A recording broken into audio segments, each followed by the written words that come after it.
विश्व गुरु गौतम की करुणा चीन, जापान, यूरोप, थाई,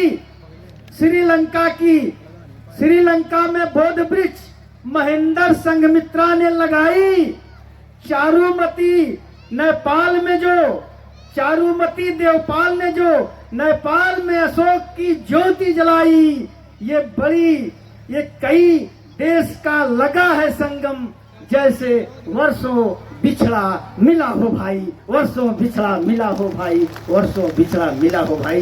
तो उस संगम में पूज्य मुख्य अतिथि महोदय फ्रा अनिल साक्य जी, आप लोग किस तरह से, किस सम्मान के साथ बुलाना चाहते हैं। आप मजे हुए लोग हैं, आप अनुशासित लोग हैं, मुझे कहना न पड़े, आप लोग स्वयं इस चीज को समझ रहे हैं। हमारे मुख्य अतिथि महोदय आ रहे हैं, आप लोग उनका जोरदार करतल ध्वनि से स्वागत करें।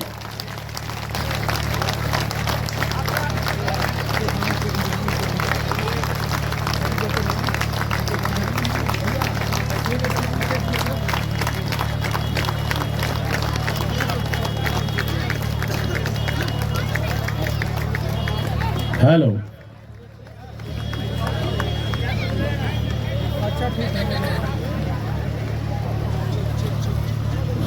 हेलो। नमो तस्स भगवतो अरहतो सम्मा sambuddhassa. I recognize the quality of awakened, knowing, purifying heart, wise action for all. Venerable members of the Sangha, blessing to the National President of the Samrat Ashok Club, Dr. Ravindra Maurya ji, General Secretary Mr. Jeevandeep Maurya ji, distinguished members of the Samrat Ashok Club, distinguished authority and local authority who has been gathering here, and of course my dear brother and sisters in Dharma who are inspired by Samrat Ashok and gather here today for the celebration of from different parts of India and of course from overseas. संघ के पूज्य सदस्य पंतेगण और सम्राट अशोक के अध्यक्ष doctor Ravindra Maurya ji और general secretary जीवनदीप मौर्य जी, और यह नाम चुप गए, डॉक्टर सच्चिदानंद मौर्य जी राष्ट्रीय प्रवक्ता, और सभी सम्राट अशोक क्लब के विशिष्ट पदाधिकारी और सदस्यगण, और यहाँ उपस्थित सभी जो बहनें और भाइयों, सबको जो है यहाँ से अभिवादन।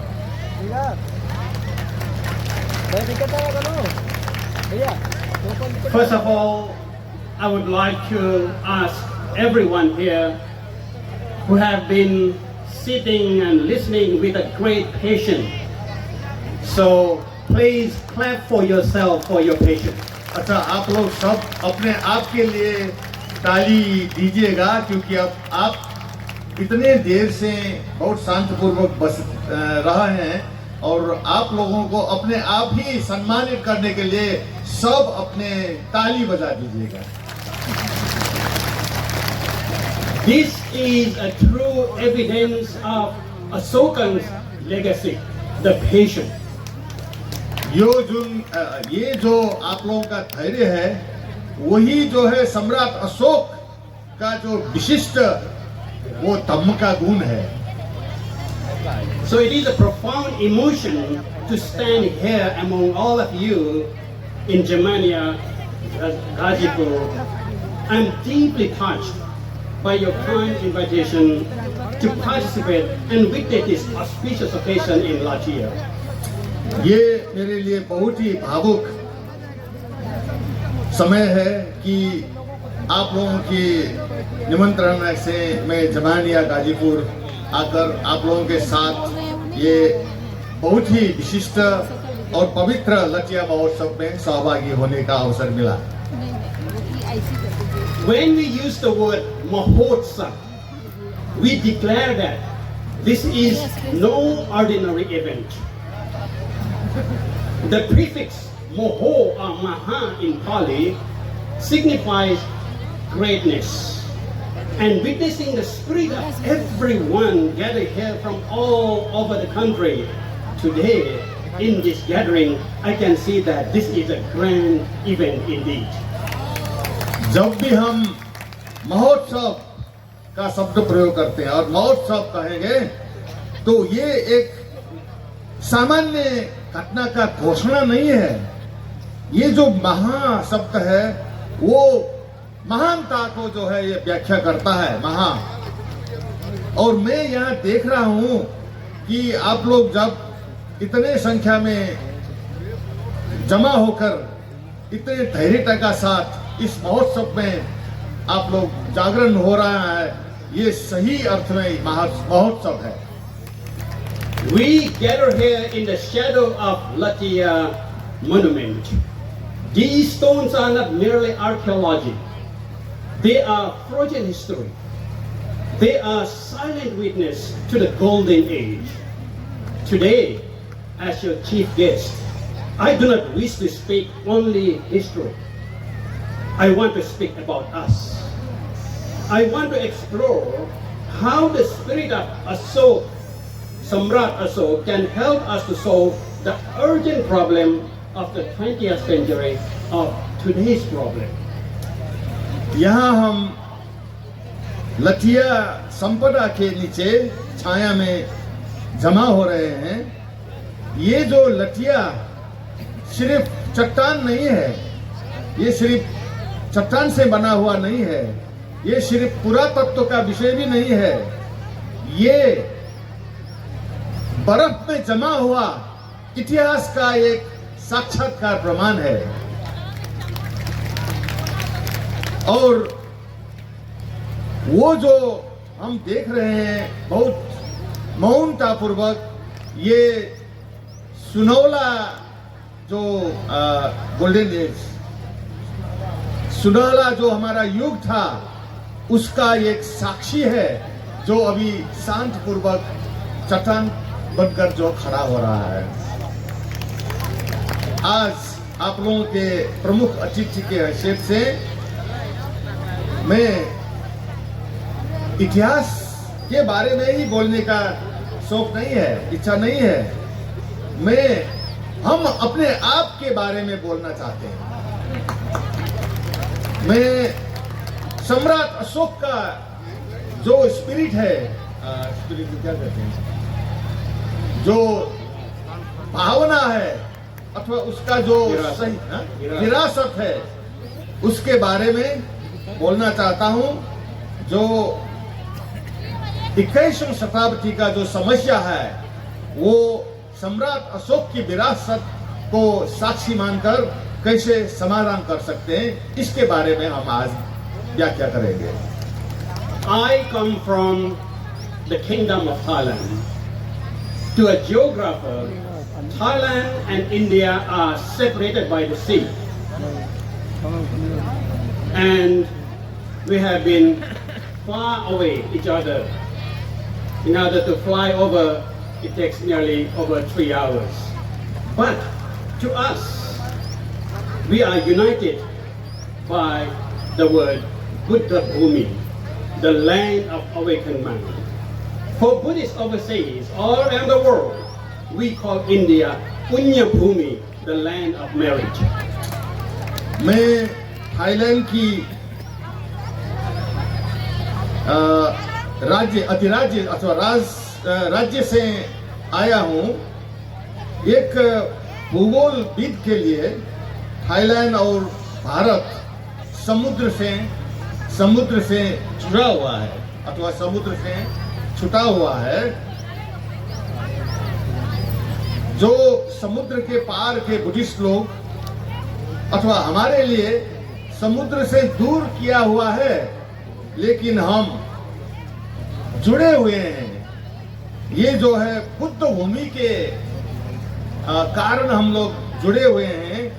जो बुद्ध भूमि का मतलब ये जगा हुआ मन का जो स्वामी है उन लोगों का जमीन है बुद्ध भूमि। मतलब आप लोग जो है अवेकन माइंड, आप लोग जो है जीवित अथवा जागरूक मन का जो है ये जमीन है।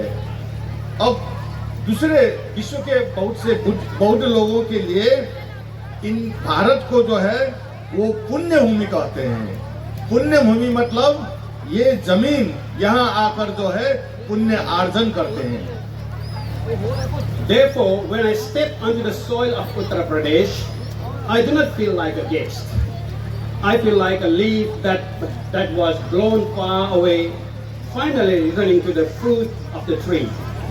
We are here to celebrate the legacy of the great Samrat Ashoka and of course the Buddha himself. But we are not just celebrating the past. We are seeking the path to a peaceful and happy life for our present and of course our future generations. इसीलिए जब मैं उत्तर प्रदेश की भूमि में, माटी में जब मैं अपना कदम रखता हूँ तो मुझे एक अतिथि का अनुभूति नहीं होता है। हाँ, मैं थाईलैंड बहुत दूर से आया हूँ लेकिन मुझे अतिथि का अनुभूति नहीं होता।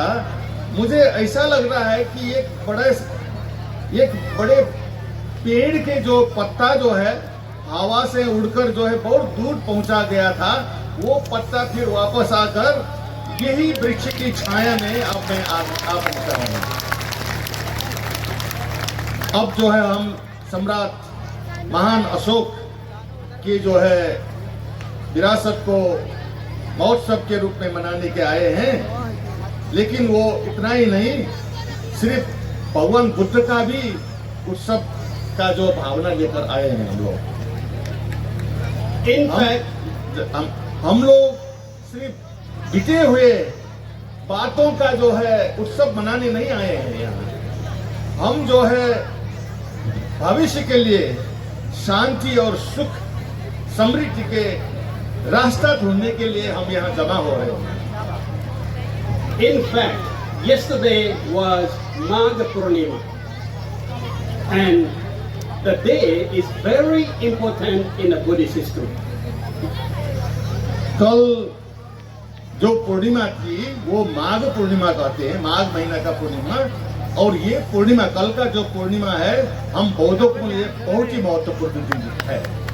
It was after 9 months of Buddha's enlightenment.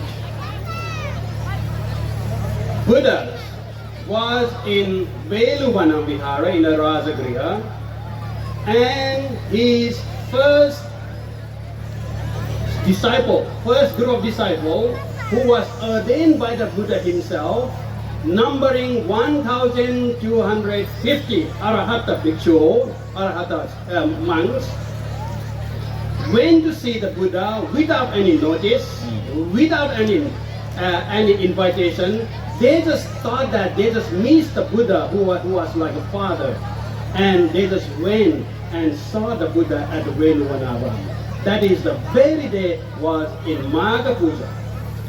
कल का जो माघ का पूर्णिमा का दिन है वो इतना पवित्र दिन था अथवा है कि भगवान बुद्ध का जो बुद्धत्व प्राप्त करने के 9 महीने बाद, 9 महीने बीतने के बाद भगवान बुद्ध बेलुवन बिहार, राजगृह के जो बेलुवन बिहार जो है वहाँ पहुंचे थे, जहाँ बिंबिसार राजा ने जो रहने के लिए दान दिया था। और वहाँ जब भगवान बुद्ध 9 महीने के बाद कल के जो माघ का पूर्णिमा था वहाँ पहुंचे तो भगवान बुद्ध के खुद ने बनाया हुआ शिष्य लोग 1250, वो ऐसा अकस्मात अथवा वो बुद्ध ने नहीं बुलाया था, लेकिन वो ऐसा घटना हुआ कि सब लोग जो है वहां जमा हुए थे। एक अभूतपूर्व अथवा एक बहुत ही आश्चर्यजनक दिन भी रहा कि भगवान बुद्ध का जो अपने शिष्य जो बनाया था 9 महीने में, वो लोग अपने आप बिना निमंत्रण वहां पहुंचे थे। So taking that very symbolic gathering, the Buddha summarized the whole teaching within his 9 months of teaching. And that very gatha, all of us may ring our ear. Sabba papas sa akaranang kusalasu pasampada sa chita pariyo dapanang etang buddha na sasanang. ये जो कल का जो माघ पूर्णिमा था, जब भगवान बुद्ध के जब वहाँ बेलूवन पहुंचे तो उनका जो 1250 पहला शिष्य था, सब लोग वहाँ जमा हुए थे। और यही दिन कि भगवान बुद्ध ने जो 9 महीने तक सिखाया था वो सब एक प्रकार समराइज किया, सब ने अच्छी तरह समझाया नहीं, वो जांच करने के बाद उनका जो बहुत ही पॉपुलर, बहुत ही प्रख्यात श्लोक जो है सब पापस्य अकरणं, वो मैं पूरा तो नहीं कहूँगा, वो श्लोक जो है वहाँ भगवान बुद्ध ने उपदेश दिया था अथवा कहा था, प्रकट किया था। Not to do all evil, to do all goodness, to purify your mind. This is the teachings of the Buddhas. इसका अर्थ जो है कि अकुशल कर्म नहीं करना और सब कुशल कर्म कहना, और Mana chitta. और अपने चित्त को परिशुद्ध शुद्ध करके, यही बुद्ध धर्म है. यही बुद्ध धर्म है। अकुशल नहीं करना, कुशल करना और चित्त को शुद्ध करना, यही बुद्ध धर्म का सार है।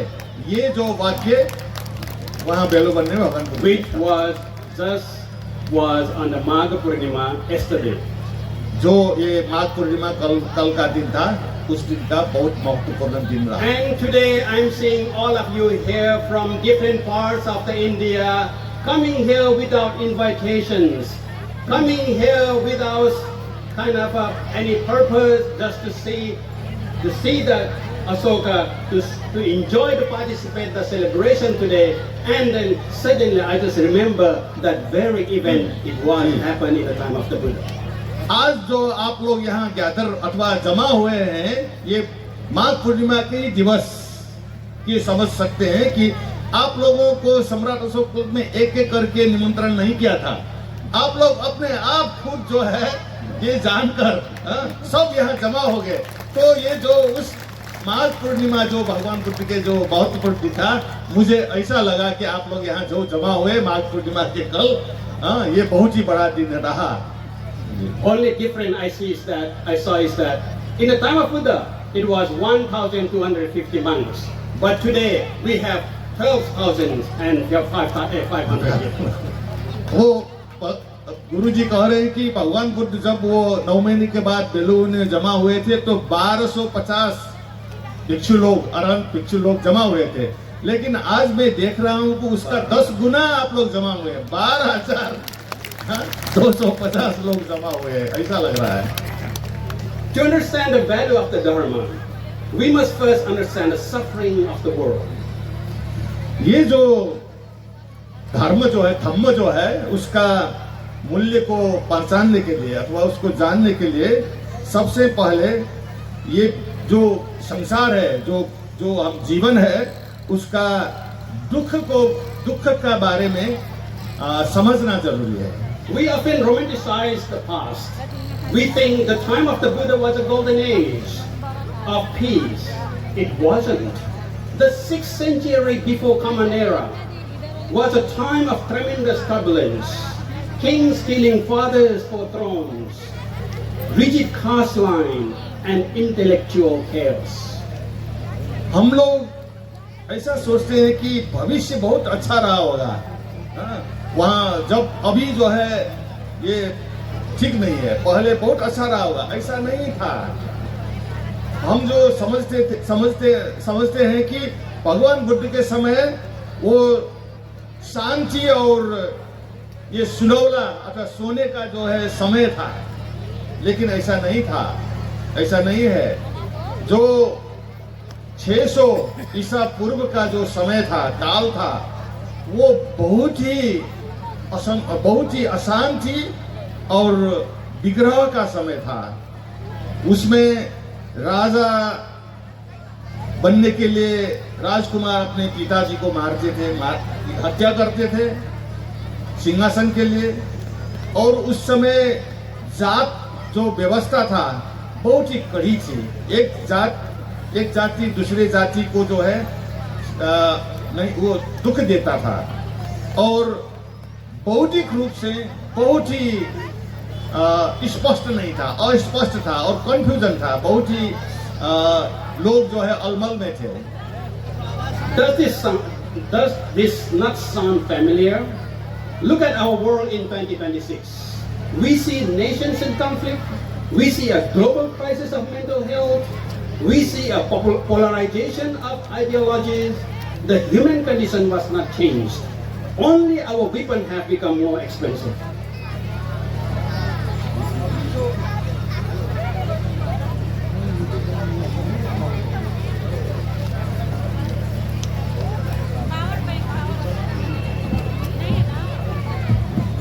हेलो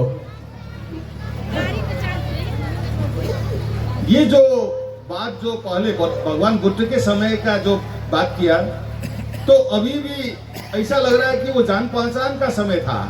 हाँ, अभी हम भी ये जानते हैं, अभी भी ऐसा ही है।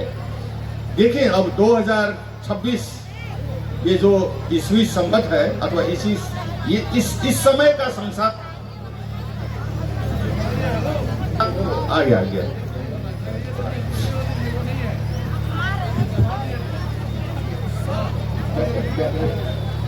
सब देशें और सब राष्ट्र जो है एक दूसरे से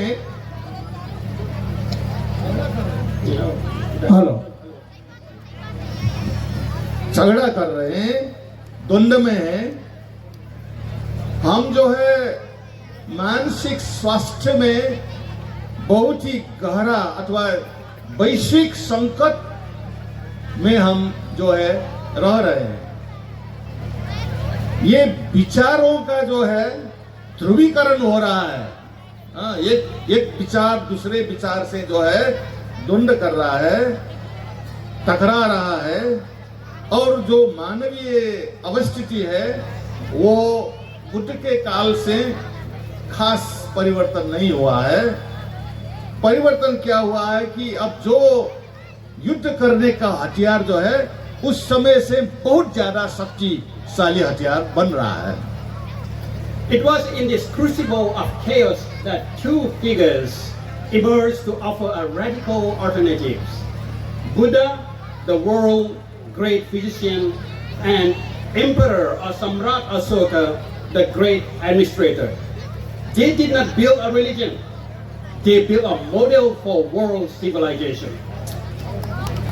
ये वही समय जो कैओस अथवा अस्पष्टता अथवा द्वंद्व का समय था, वहां दो व्यक्ति ये विश्व में आकर जो है बहुत ही रेडिकल विकल्प का जो है समाधान उन लोगों ने पेश किया।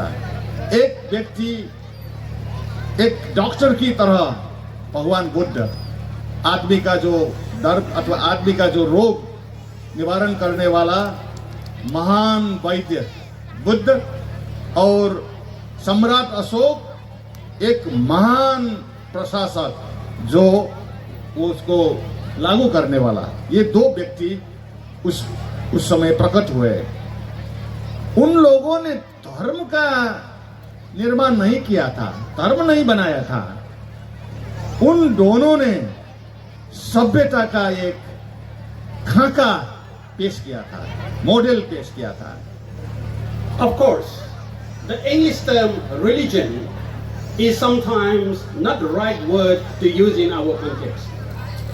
Religion often implies belief in a supernatural power, to gods and angels, which the Buddha considered insignificant in his teachings. In Pali, we use the term sasana or dharma vinaya. वास्तव में जो अंग्रेजी शब्द है रिलीजन, जो हम धर्म को रिलीजन कहते हैं, वो खास सही शब्द नहीं है। वो जो रिलीजन शब्द है वो जो हम धर्म के शब्द से समझ रहे हैं, हमारे जो संदर्भ में वो शब्द सही नहीं है। रिलीजन जब हम कहेंगे तो हम एक सुपर नेचुरल पावर अथवा अंधविश्वास अथवा एक शक्ति जो अदृश्य शक्ति में विश्वास करना पड़ता है जब रिलीजन कहते हैं। लेकिन बुद्ध ने ये जो ईश्वर अथवा जो सर्वशक्तिमान जो शक्ति जो हमको चला रहा है, ऐसे बातों में बुद्ध विश्वास नहीं करता था।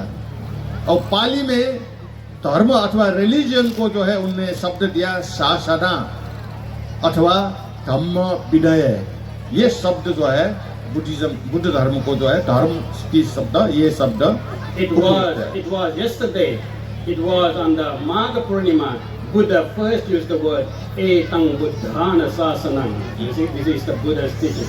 जो कल माघ पूर्णिमा का दिन में जो भगवान बुद्ध का जो स्पीच हुआ था, जो ऐतिहासिक था, तो उसमें भगवान बुद्ध ने शब्द प्रयोग किया एतम बुद्धानु शासनम। तो बुद्ध का जो है अभिव्यक्त किया हुआ शासन, ये जो बुद्ध धर्म कहते हैं वो बुद्ध का अभिव्यक्त किया एक शासन, एक एडमिनिस्ट्रेशन जो सम्राट अशोक ने शासन का। Sasan etymologically means instructions for advancing the quality of human life. It is not about believing, but it is about seeking a way out of problem. शासन जो शब्द का जो शास्त्र है, उसके हिसाब से जब हम ये शासना शब्द का व्याख्या करेंगे तो इसका अर्थ हो जाएगा हमारा जो मानवीय जीवन को आगे बढ़ाने के लिए एक शिक्षा, इंस्ट्रक्शन मीन्स एक शिक्षा, एक मार्ग, उसको शासन कहते हैं। ये जो है विश्वास करने की बात नहीं है, ये जो है समस्या समाधान करने के लिए मार्ग प्रशस्त करने की विषय है। Dharma refers to a principle which from the word dhra, which means uphold. The word dharma means that upholding. ये जो धम्म शब्द है बुद्ध धर्म में, उसका अर्थ है कि ये एक सिद्धांत है जिसके आधार पर ये विश्व जीवित है अथवा ये विश्व जो है संचालित है। इसको जो है ये जो सिद्धांत है उसको हमारा जो धर्मशास्त्र में उसको धम्म कहते हैं। Vinaya refers to instruction which lead away. Vinaya, we is an extra. Naya means that leading. So Vinaya means that to lead out from all harms. ये जो बुद्ध धर्म में विनय शब्द जो है उसका अर्थ की शिक्षा, भगवान बुद्ध ने जो शिक्षा दिया अथवा ये मार्ग दिया, वो जो है खराब चीजों को दूर करने के लिए अथवा विनय, वी मीन्स दूर करने के लिए, नय मीन्स लीड आउट अथवा उसको आगे ले जाने का ये रास्ता है विनय का मतलब। In the case of a dharma, we have the Buddha to uphold our mind. In case of the Vinaya, we got Emperor Ashoka to lead our action. इसीलिए जो बुद्ध और अशोक, इसका सार्थकता क्या है कि धम्म के बारे में हम अपने जो मन है, अपने चित्त को शुद्ध करके समाये रखने के लिए ये बुद्ध है। बुद्ध का काम जो है हमारा जो चित्त को जो है नीचे जाने से रोकने के लिए है।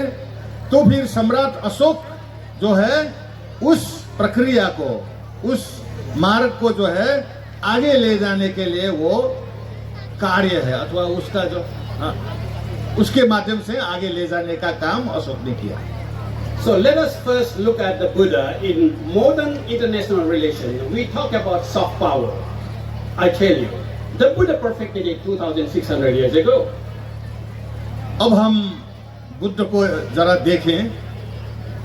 आज के जो आधुनिक अंतरराष्ट्रीय जो संबंध का बात है, वहाँ एक शब्द बहुत प्रयोग होता है अभी, सॉफ्ट पावर, जो नरम शक्ति का जो शब्द प्रयोग होता है अभी जो अंतरराष्ट्रीय रिलेशन में अथवा विदेश संबंध में, ये बहुत शब्द प्रयोग करते हैं ये राजनेता लोग विश्व के।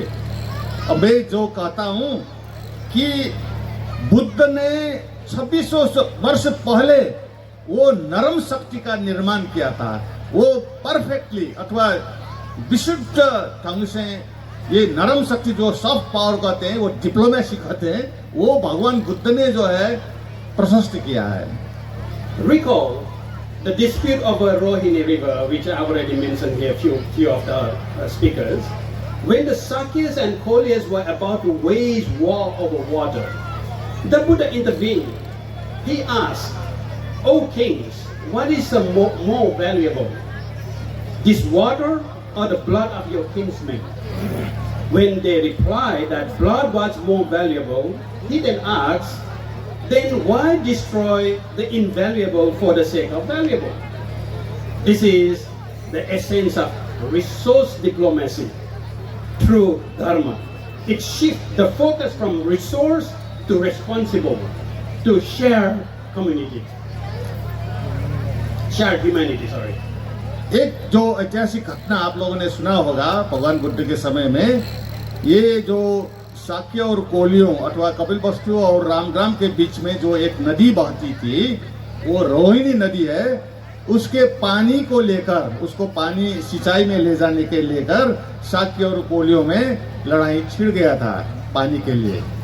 तब जो है बुद्ध वहां आकर, क्योंकि वो उनके अपने रिश्तेदार थे, इसलिए वो वहां आए और उसने पूछा, ओ राजाओं, कौन चीज बहुत मूल्यवान है? पानी मूल्यवान है या अपने लोगों का जान? अच्छा, पानी महत्वपूर्ण है या अपने लोगों का प्राण महत्वपूर्ण है? तो वो जो राजाओं ने जवाब दिया, प्राण अथवा रक्त अथवा प्राण जो है महत्वपूर्ण है, क्योंकि प्राण मारने के से वो जो है पानी से जो है प्राण बचाना बहुत मूल्यवान है। इसलिए जो है भगवान बुद्ध ने कहा, तो ये जो प्राण छीनने का बात आप लोग क्यों करते हैं? ये जो ज्यादा महत्वपूर्ण है, तो पानी से ज्यादा महत्व है, तो मारने की काम क्यों कर रहे थे आप लोग?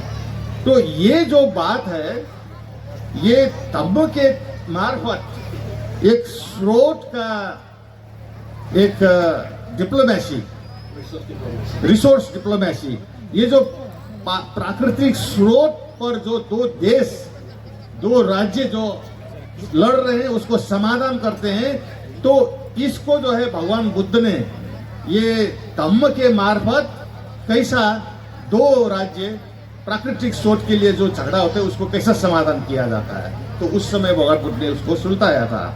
तो इसका मतलब क्या है कि ये साधन स्रोत, प्राकृतिक स्रोत के लिए झगड़ा करने, ये जो लड़ाई लड़ने से उन्होंने ह्यूमैनिटी को शेयर करना चाहिए अथवा मानवता को जो है बांटना चाहिए, पानी को बांट कर जो है झगड़ा करना नहीं चाहिए। The Buddha's greatest contribution, however, was psychological. He realized that external disarmament is impossible without internal disarmament. In my own work, whether teaching cognitive transformation therapy to dangerous inmates in prison, or applying or advising political and business leaders in Thailand, I see the same truth. Violence is a product of the mind.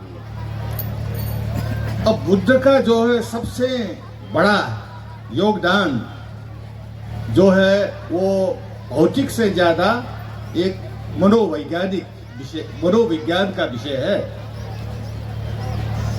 उन्होंने ये ठान लिया कि बाहर से निशस्त्रीकरण करने से ज्यादा, जो हम दो देश में लड़ाई होता है तो उसका वेपन्स को निशस्त्रीकरण, शस्त्र प्रयोग न करने की बात करते हैं, वो संभव नहीं है। बाहर का शस्त्र को निशस्त्रीकरण करना संभव नहीं है जब तक अपने भीतर को निशस्त्रीकरण करते हैं, अपने आप को जो है निशस्त्र करना पड़ता है। कल्याण मित्रों, मेरा अपना भी काम किया हुआ है जिसमें ये मानसिक परिवर्तन का जो है उपाय, जो बच्चे जो है गुरुजी जो है वहाँ के बड़े बड़े जेलों में, सेंट्रल जेलों में अपराधियों को जो है ये कोर्स देते हैं बुद्ध धर्म का, उसका नाम कॉग्निटिव ट्रांसफॉर्मेशन थेरेपी अथवा मानसिक परिवर्तन अथवा ट्रांसफॉर्मेशन परिवर्तन का जो है उपाय, वो जो बहुत ही खतरनाक जो कैदी थे उन लोगों को जो है ये भगवान बुद्ध के जो मानसिक परिवर्तन का थ्योरी लगाने से, और इसी तरह बड़े बड़े राजनीतिज्ञ और बड़े बड़े बिजनेस उद्योगिकों को भी ये ज्ञान जब देता है तो वायलेंस जो हिंसा जो है वो मन का ही एक उपज है, बाहर हाथों का अथवा हथियार का उपज नहीं है। वो हिंसा जो है मन से आता है, ये जो है रियलाइज हुआ अथवा ये जो है निकल पता लगा गया। Kalyana Mitros, why is Asoka called Samrat or Great? अच्छा जी, Kalyana Mitros, why is Asoka called Samrat or Great? India has produced conquerors, philosophers, scientists, and of course saints. But how many rulers in world history conquered the world and then conquered themselves? कल्याण मित्रों अथवा दोस्तों, धर्म का दोस्तों, सम्राट अशोक को हम क्यों महान कहते हैं? भारत ने बहुत से बड़े बड़े लड़ाकू अथवा बड़े बड़े विजेता जन्म दिया है और बड़े बड़े दार्शनिक को जन्म दिया है, वैज्ञानिकों का जन्म दिया है, बड़े बड़े संतों का जन्म दिया है। फिर भी कितने जो शासक है उसने विश्व को जो है, विश्व के इतिहास में कितने ऐसे शासक है जिसने विश्व को जो है विजय किया है अथवा जो अपने आप को विजय किया है। Samrat Ashoka was not born great. He became great the moment he chose dharma over dominance. His greatness lies not in empire building but in moral courage. सम्राट अशोक जन्म से ही महान नहीं था, वो महान बन गए जब उन्होंने दूसरों को जो है डोमिनेस अथवा दूसरों को जो है अधिपति करने से भी अपने आप को जो है वो ने धर्म को जान लिया, तो धर्म को ले लिया। और उनका जो महानता बड़े बड़े महाराष्ट्र बनाने में नहीं है, वो खास एक मानसिक शक्ति अथवा नैतिक शक्ति का जो है इसी के कारण जो है वो महान कहला गए। He is unique in history of humanity. He is the only monarch who at the peak of his military victory chose to lay down his sword. We still speak of this emperor who lived 2,300 years ago because he solved the conflict between power and peace. जो 2300 वर्ष पहले जो सम्राट अशोक जो मानवता के इतिहास में विशिष्ट स्थान लेते हुए देखते हैं कि उनका जो मूल उपाध्याय था वो सैनिक विजय में नहीं था, क्योंकि उन्होंने अपने तलवार को त्याग दिया था और जो शक्ति और शांति के द्वंद में उनने शांति को अपना लिया था। So Samrat Ashoka was in conflict when he was in the Kalinga war. So to put in the modern psychology, I would say that Samrat Ashoka was very, very confused. If he was in a conflict between who he was, a conqueror, and who he needed to be, a human being. तो सम्राट अशोक ने कलिंग में जो विजय किया था, लाखों लोग जो मर गए थे, 1,50,000 करीब लोग वहाँ 1.5 लाख लोग मर गए थे और नदियां में खून बह रहा था। तो वहाँ बीच बैठकर देखा तो सम्राट अशोक थोड़ा सा कंफ्यूज हो गए, वो अलमला गए, मैं क्या कर रहा हूँ? क्या मैं सच में युद्ध जीतकर अच्छा कर रहा हूँ लोगों को मारकर? तो उस समय जो है उनका मन में जो है बहुत ही कॉन्फ्लिक्ट अथवा बहुत द्वंद्व, मानसिक द्वंद्व निकल गया और उसने कहा कि मैं एक विजेता होने से ज्यादा मैं एक मानव बनना आवश्यक है। History remember conquerors. Civilization remembers those who renounce conquest. ये जो इतिहास किसको याद करता है? वो विजेता को याद करता है। लेकिन सभ्यता, जो बड़े बड़े सभ्यता निर्माण होता है, वो किसको याद करता है? वो जो है विजय को जो है त्याग करता है, उसको सभ्यता में सजोज कर रखता है। Usually, power makes leader blind. But Samrat Asok allowed himself to see. He allowed himself to feel. He shifted his entire worldview from Digabhijaya, conquest by the war, to Dharma Vijaya, conquest by dharma or righteousness. शक्ति नेताओं को अंधा बनाता है। जब सम्राट अशोक ने अपने आप को देखने का प्रयास किया और अपने आप को अनुभव करने का प्रयास किया, तो उन्होंने देखा कि वो ये विश्व को जो है दिग्विजय से कुछ प्राप्त नहीं होगा, लेकिन धम्म विजय से सभ्यता का निर्माण होकर बहुत पीछे तक जाने वाला विजय प्राप्त कर सकते हैं। This is relevant to us today because many of us are fighting our own Kalinga war. We fight for status, we fight for money, we fight for political leverage. But true nation building begins with self building. इसीलिए आज हमको ये समझना पड़ता है कि ये आज भी ये युद्ध करके, ये कलिंग वार करके अथवा कलिंग युद्ध करके विजेता होना कुछ काम का नहीं है। ये जो पैसा के लिए अथवा शक्ति के लिए युद्ध करना अथवा राजनीतिक हैसियत प्राप्त करना, ये खास अच्छा नहीं है। ये राष्ट्र निर्माण का काम नहीं है। खास राष्ट्र निर्माण तब होता है जब वहाँ के लोग अपने आप को निर्माण करना शुरू कर देता है। That is the essence of the Buddha's teaching. The mind is the forerunner of all things. Change your mind and you change the world. यही बुद्ध का जो है मूल ज्ञान है कि अपने आप को जीतने का कोशिश करो और change the mind. Change the mind and change the world. आप अपने मन को परिवर्तन करेंगे तो आप विश्व को परिवर्तन करना संभव हो जाएगा। However, Asok did not become Buddhist by adopting a label as a Buddhist.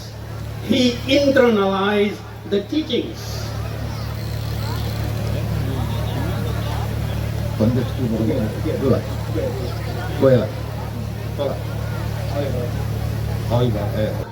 वैसे बुद्धिस्ट नहीं बने जैसे हम बुद्धिस्ट बनेंगे, ऐसे बुद्धिस्ट नहीं बने ताकि वो बुद्धिस्ट, उसका धर्म बुद्धिस्ट ऐसा नहीं बना था। उन्होंने बुद्ध का शिक्षा को आंतरिक रूप से समझने की कोशिश किया था। Internalise. The pillar here in Latvia is a testament to this network. These pillars were the broadcasting towers of the ancient world. But unlike our modern social media, which often spread divisions, these pillars spread message of tolerance, non-violence, and welfare. The Latvia side here in Germania is not just stone. It is a frozen testament to that change of heart. It is proof that anyone can be transformed into a nation builder. Our ancestors have shown us the path. We just have to follow it. Only then can we proudly claim that the Buddha and Samrat Asok are our ancestor and our mentor. यहाँ जो लतिया का जो खंबा है वो क्या है, स्तंभ है। ये जो बात का जो एक साक्षी है, ये जो अशोक का जो स्तंभ है, वो आज के जमाने में हम कह सकते हैं कि प्राचीन विश्व में वो एक संचार का जो है टावर, ब्रॉडकास्टिंग टावर, संचार का खंभा है जहां से जो है मैसेज संचार करते हैं। आजकल जो आधुनिक में सोशल मीडिया, जो मोबाइल से, इंटरनेट से जो समाचार प्रेषित हो जाता है, जो सोशल मीडिया से लोगों को बांटने का काम करता है। लेकिन ये जो सम्राट अशोक के स्तंभ है वो जो है सहनशीलता, सहिष्णुता और अहिंसा और समृद्धि और कल्याण का जो है संदेश फैलाने का जो है वो संचार एक टावर के रूप में सम्राट अशोक का जो स्तंभ है काम करता है। The invitation to this kindly mentioning my work in sustainable development and Dhamma education. Often people think Dhamma means just lighting incense or chanting in a temple. But Samrat Ashok showed us that Dhamma is actually good governance. आज के जमाने में हम लोग क्या बात करते हैं कि राज्य का जो है एक दीगो विकास अथवा क्या है उसको सस्टेनेबल स्थायी विकास का बात करता है और धम्म का शिक्षा भी बात करते हैं। लेकिन धम्म का जो खास अर्थ है वो जो सुवास है, वो जो मंदिर में जो पाठ करते हैं, कर्मकांड जो करते हैं उसको धम्म का जो अर्थ करते हैं। लेकिन सम्राट अशोक ने धम्म का अर्थ जो है कहती कि वो खास में राज्य के द्वारा देने का सुशासन का जो लोक कल्याण का जो है राज्य का जिम्मेवारी, उसको जो है सम्राट अशोक ने धम्म का अर्थ लगाया। If we read his rock edicts, we can say that his post in social media these days of the ancient world, we see a blueprint for a welfare state. जो सम्राट अशोक के स्तंभ में लिखा हुआ लेख जब हम देखते हैं कि ये उस समय का सोशल मीडिया में एक कल्याणकारी राष्ट्र निर्माण करने के लिए एक ब्लूप्रिंट है, एक जो है मार्ग मॉडर्न, एक क्या है मॉडल जी। Samrat Ashok was the world first green emperor. In Pillar Edict 2, he declares that he has planted banyan trees to give shade to beasts and men. And he has dug mango groves and wells. He established medical centers, not just for humans, for animals. He understood inner ecology and outer ecology. He knew that a ruler is not the owner of nature, but its guardian. Today, as we face climate change, Samrat Ashoka's voice is louder than ever. Sustainable development goal, which was agenda of United Nations, our global agenda, is a not modern invention. It is the ancient teaching of the Buddha and Ashoka legacy. जी, okay. Samrat Ashok आज के जो समझदारी है उसके हिसाब से देखने में वो पहला एक ग्रीन इंपरर, वो जो है प्रकृति का हरा क्या है हरियाली का राजा था। जो सम्राट अशोक का दूसरा पिलार है, पिलार एडिक्ट 2 में उन्होंने घोषणा किया कि उन्होंने बनियान का जो वृक्ष लगाया ताकि वो पशु और आदमी के जो है छांव मिले। और उन्होंने बहुत सी आम्रवन और इनार भी खोदा ताकि लोगों को पानी पीने का और फल खाने को मिले। उन्होंने मेडिकल सेंटर्स अथवा आरोग्य केंद्र बहुत बनाए, सिर्फ आदमी के लिए नहीं, वो पशु के लिए भी बनाए। और वो जो है बाहर से देखने वाला जो प्रकृति का संरचना है उससे ज्यादा उसका आंतरिक प्रकृति संरचना इकोलॉजी प्राकृतिक बाहर से दिखने वाला प्रकृति और भीतर का पर्यावरण, वो भीतर का पर्यावरण ज्यादा जानते थे। और उसने कि एक शासक जो है वो प्रकृति का मालिक नहीं है। सम्राट जो राज्य का राजा जो समझते हैं कि ये प्रकृति सब मेरा है, हाँ ये जमीन मेरा है, लेकिन सम्राट अशोक ने ऐसा नहीं सोचा। वो अपने आप को प्रकृति का मालिक नहीं सोचा, लेकिन उसने सोचा कि मैं वो जो है एक गार्जियन, आरक्षक, प्रकृति का आरक्षक, जी संरक्षक। आज जो है क्लाइमेट चेंज, जलवायु में जो विग्रह उत्पन्न हो रहा है, जलवायु परिवर्तन का समस्या जो है, सम्राट अशोक ने आज के जो लोग और नेता ने जितना कि उससे भी ज्यादा बड़े आवाज में ये बारे में अपना अभिलेख लिखा है। ये जो स्थायी विकास जो है एक आधुनिक आविष्कार नहीं है।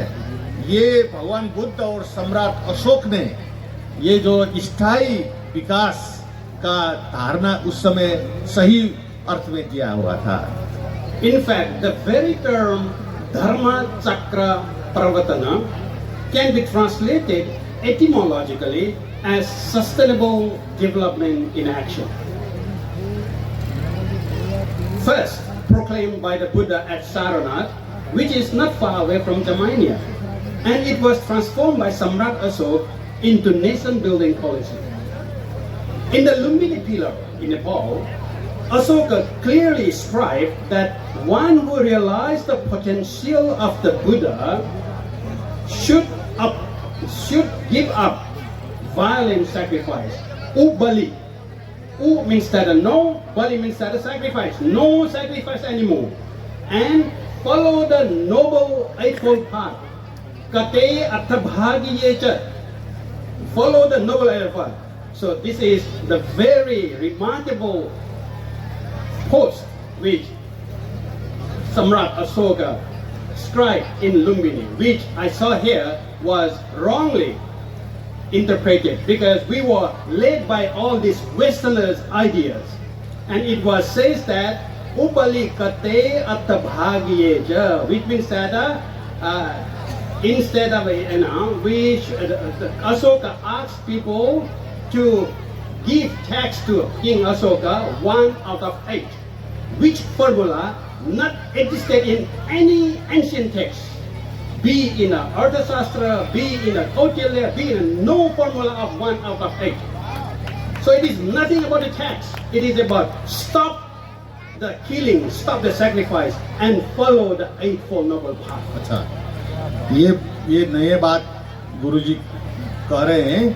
ये जो सारनाथ यही नजदीक है, बुद्ध का सबसे पहला जो उपदेश था धम्म चक्र प्रवर्तन जो सूत्र है, उसमें धर्म चक्र प्रवर्तन का अर्थ जो है धर्म का पहिया चलाया वहां से, लेकिन ये नहीं है। भगवान बुद्ध का जो उपदेश है वो उसका खास उपदेश ये विश्व को, ये जो पृथ्वी को कैसे बचाना और मानव का विकास जो है उसके आगे कैसे ले जाना है, उसका सूत्र है वो। तो लुम्बिनी का जो स्तंभ है उसमें और अच्छी तरह लिखा है, उसमें शब्द है कि उबली कटे और अठभागिये च। इसका मतलब लुम्बिनी के जो पिलार का जो अशोक स्क्रिप्ट है उसका गलत ढंग से लोगों ने अनुवाद किया है। खास उसका अर्थ उबली में उस वहाँ उन्होंने क्या कि यहाँ बलि नहीं देना है, बलि नहीं देना है। और अठभागिये च मतलब वो वहाँ के लोगों ने, विद्वानों ने क्या किया कि वो टैक्स जो है आप में एक भागी लेना और वो टैक्स नहीं लेना, ये इसका अर्थ नहीं है। गुरुजी ने बहुत अध्ययन किया, उसका कर्म है हिंसा नहीं करना अथवा बलि नहीं देना और अष्टांगिक मार्ग को जो है अपनाना। ये जो है लुम्बिनी स्तंभ का मेन इसेंस ये है। Because Westerners didn't have that Buddhist background, so they looked down upon Samrat Ashoka. How can he will tax to his people while he is giving all the welfare of the people? So there's no way that he will tax people. ये जो लुम्बिनी का जो स्तंभ में अशोक का जो script है, जो अभिलेख है, उसका जो है अर्थ, उसका जो है अनुवाद विदेशियों ने जो बनाया, तो ये जो है विदेशी का कंसेप्ट टैक्स, सम्राट अशोक के समय में इतना बड़े जगह में आकर वो टैक्स वेव करने का, अनाउंस करने का कोई अर्थ नहीं, वो बहुत मूर्खता है जी ना, क्योंकि वो यूरोपियन पश्चिमी विद्वानों ने उसका अनुवाद जो है भगवान बुद्ध का जो जगह में सम्राट अशोक का यहाँ के लोगों को टैक्स माफ किया, ऐसा ये कुछ अर्थ नहीं है। इसका अर्थ जो है अभी सभी सही अर्थ में ये पश्चिमी विद्वानों से हमने अपने आप को अध्ययन करके इसका सारांश जो है, यहाँ हिंसा नहीं करना और अष्टांगिक मार्ग को अपनाना। So if you compare with all other Ashokan pillars and Ashokan inscriptions, then this translation go well, because in other places also he says that don't kill, reduce the kill, do the welfare, all these things. Then it will go with all others. But if you keep translating that we are going to tax you, why on earth Ashoka will go and tax all these four Lumbini villages? ये जो दूसरे अशोक के स्तंभ में भी ऐसा ही बात लिखा है, कहीं ये पशुओं को नहीं मारना है, हिंसा नहीं करना, तो यहाँ ये अच्छे काम करना है। तो लुम्बिनी के स्तंभ में भी वहाँ सम्राट अशोक इतने दूर आकर जो है वहाँ लुम्बिनी के लोगों को टैक्स अथवा कर माफ करने का जो वो इतना अच्छा नहीं है। वो माफ करने, I want to take it 1 out of 8. ठीक है। Therefore, when we talk about yes. तो 50 बनेगा टाइम जो था। So in the Rock Edict 12, there's another thing. Rock Edict 12, Ashoka makes a statement that should be hung in every parliament in the world today. Do you know? ये अशोक का जो है 12 स्तंभ में उसमें एक लिखा है, what should not order? Ashoka makes a statement that should be hung in every parliament in world today.